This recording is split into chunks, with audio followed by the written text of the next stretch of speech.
Hello दोस्तों। आज की इस रोमांचक और दिल को छू लेने वाली कहानी में आप सभी का स्वागत है टीछात है। मेरा नाम सोनिया है। पति ने मुझे छोड़ दिया था। उसके बाद मैं अकेले घर पर रहती थी। मैं 32 साल की उम्र में ही तलाकशुदा हो गई थी। 32 साल की तलाकशुदा होते हुए भी मैंने अपने बदन को काफ़ी मेंटेन किया हुआ था। मेरी कमर पतली थी, छाती भरी हुई थी और कूल्हे गोल मटोल थे। हर सुबह मैं योगा करती थी, जिम जाती थी ताकि मेरा फिगर हमेशा आकर्षक बना रहे। लोग कहते थे कि मैं 32 में भी 22 की लगती हूँ, लेकिन अंदर से मैं बहुत अकेली थी। रातें बिना किसी के साथ गुजरती थीं, कभी कभी तो आंसू भी बह जाते थे। एक दिन सुबह उठकर मैं किचन में ब्रेकफास्ट बना ही रही थी। मैंने चाय, ब्रेड, ऑमलेट और साथ में गरम गरम समोसे भी बनाए थे। समोसों की खुशबू पूरे घर में फैल रही थी। तभी अचानक तेज़ बारिश शुरू हो गई। आसमान काला हो गया। बूंदें इतनी तेज़ गिर रही थीं कि छत पर आवाज़ गूंज रही थी। मैंने ब्रेकफास्ट के बाद तौलिया और नहाने के बाद पहनने वाले अंदरूनी कपड़े बाथरूम में रख दिए। फिर खिड़की बंद कर दी। म्यूज़िक की आवाज़ थोड़ी तेज़ कर दी। मेरा मन कुछ हल्का हुआ तो मैं गाने पर थिरकने लगी। मैं मस्ती में झूम रही थी कि अचानक गेट पर किसी की आवाज़ आई। मैंने गेट खोला तो बाहर एक प्लम्बर खड़ा था। वह 24 साल का एक जवान लड़का था। नाम था अर्जुन। उसका बदन काफ़ी फिट था, कंधे चौड़े, बाजू मोटे और चेहरा साफ सुथरा। बारिश में वह पूरी तरह भीग चुका था। उसकी शर्ट उसके बदन से चिपक गई थी, जिससे उसकी मांसपेशियां साफ दिख रही थीं। वह पहले तो मुझे काफ़ी देर तक देखता रहा, जैसे कोई सपना देख रहा हो। फिर बोला, मैडम, सोनिया के नाम से आपका सर्विस कॉल आया है। मुझे तुरंत याद आया कि मैंने प्लम्बिंग सर्विस बुक की थी क्योंकि किचन का नल लीक हो रहा था। मैंने मुस्कुराते हुए कहा, हाँ, मेरा ही नाम सोनिया है, अंदर आ जाओ। अर्जुन ने अपना टूल्स बॉक्स अंदर रखा और काम शुरू कर दिया। काम करते समय उसके हाथ कई बार मेरे हाथ को छू गए। हर बार एक अलग सा करंट सा महसूस होता। मैंने एक नज़र उसकी ओर देखा और हल्के से मुस्कुरा दी। फिर मैंने उसे 100 रुपये की टिप दी। उसने मुस्कुराते हुए कहा, मैडम, 500 रुपये का ऑफ़र चल रहा है, आप सिर्फ 400 रुपये दें। मैंने उसे बड़े ही ध्यान से देखा। आज के इस बेईमानी के ज़माने में भी इतना ईमानदार लड़का। मैं मन ही मन सोचने लगी कि आजकल ऐसे लड़के कहाँ मिलते हैं। थोड़ी देर बाद अर्जुन बोला, मैडम, थोड़ा पानी मिलेगा? मैंने पूरा गेट खोल दिया और बोली, अरे तुम तो पूरी तरह भीग गए हो, अंदर आ जाओ। वह अंदर आ गया। मैंने टेबल क्लीन किया और किचन में पानी लेने चली गई। अब मैंने अपनी छाती से दुपट्टा हटा दिया था। जब मैं पानी लेकर आई तो थोड़ा झुककर उसे दिया। जैसे ही मैं झुकी, अर्जुन की नज़र मेरे उभारों पर जा टकराई। उसकी आंखें बड़ी बड़ी हो गईं।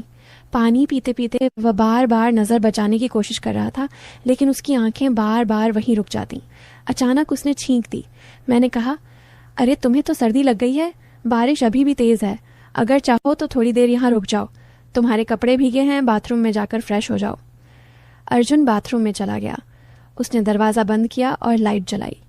वहाँ मेरा नहाने का तौलिया और अंदरूनी कपड़े पहले से रखे थे। अर्जुन ने अपनी शर्ट उतारी और पहले उस तौलिए को चूमा, फिर अपने बदन को पोंछा। उसके बाद उसने मेरे अंदरूनी कपड़ों को हाथ में लिया। वह उन्हें सूंघ रहा था कि तभी बाथरूम के दरवाजे पर दस्तक हुई। उसने जल्दी से कपड़े रख दिए और थोड़ा दरवाज़ा खोलकर बोला, क्या हुआ मैडम? मैंने उसे नीले रंग का कुर्ता दिया और बोली, ये लो, पहन लो, तुम्हारी शर्ट सूखने के लिए डाल दो। अर्जुन ने कुर्ता पहन लिया। वह बाथरूम में काफ़ी देर तक रहा। मुझे समझ नहीं आ रहा था कि वह इतनी देर क्या कर रहा है। शायद वह मेरे कपड़ों को छूकर कुछ सोच रहा होगा। काफ़ी देर बाद वह नहाकर निकला और लिविंग रूम में जाकर म्यूज़िक सुनने लगा। मैं किचन से कॉफ़ी और समोसे लेकर आई। मैंने पूछा, तुम्हारा नाम क्या है? उसने कहा, मैडम, मेरा नाम अर्जुन है। मैं 2 साल से प्लम्बिंग सर्विस कर रहा हूँ। पहली बार इतनी नेक और खूबसूरत औरत मिली है जिसने मेरे साथ इतना अच्छा व्यवहार किया। फिर उसने पूछा, आप यहाँ अकेली रहती हैं या और कोई है? मैंने सांस भरकर कहा, मैं अकेली ही रहती हूँ। कुछ साल पहले मेरे पति ने तलाक ले लिया था। दूसरी औरत के चक्कर में मुझे छोड़ दिया। अब इस घर में सिर्फ मैं अकेली हूँ। अर्जुन का चेहरा उदास हो गया। वह बोला, बहुत बुरा लगा सुनकर। आपके पति ने ऐसा कैसे कर दिया? मैं रोने लगी।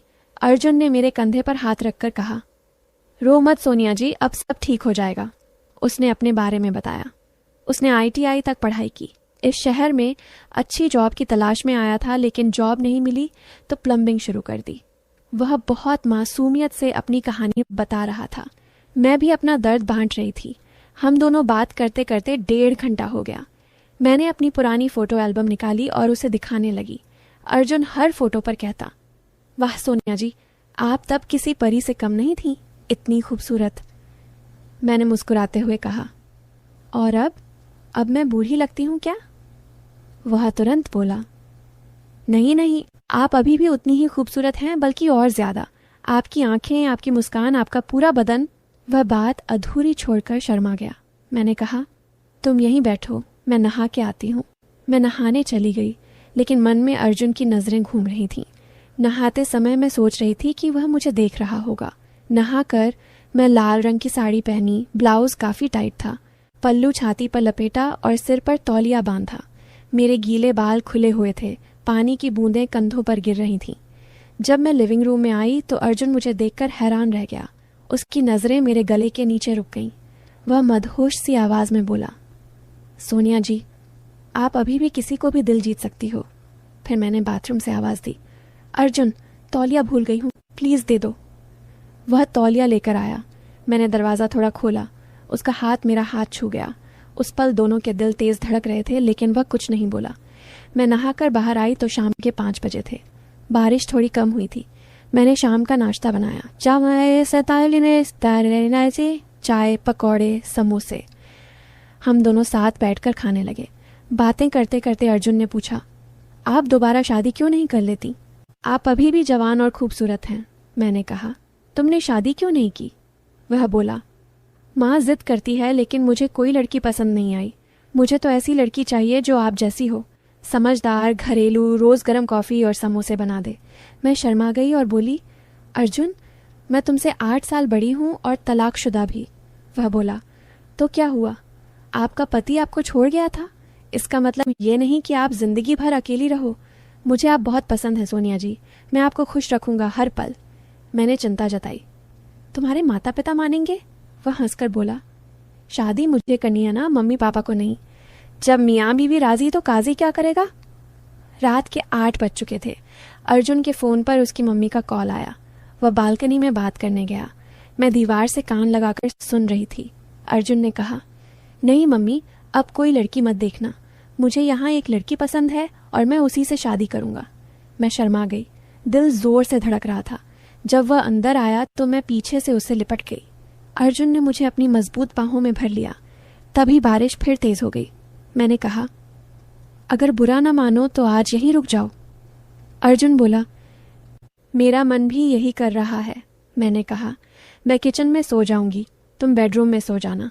वह बोला, नहीं सोनिया जी, यह घर आपका है।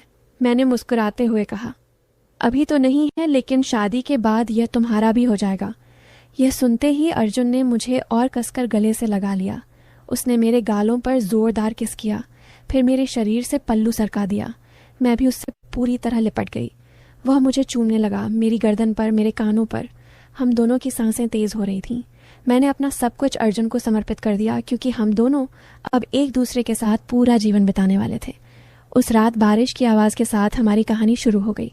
दोस्तों, अगर आपको यह कहानी पसंद आई तो कमेंट में ज़रूर बताना कि अगली कहानी में क्या हो। क्या अर्जुन और सोनिया की शादी हो गई या कोई ट्विस्ट आया? अगर पसंद आई तो लाइक करो, दोस्तों के साथ शेयर करो। आगे भी ऐसी रोमांचक, दिल छू लेने वाली कहानियों के लिए चैनल को सब्सक्राइब करो और बेल आइकन दबाना मत भूलना।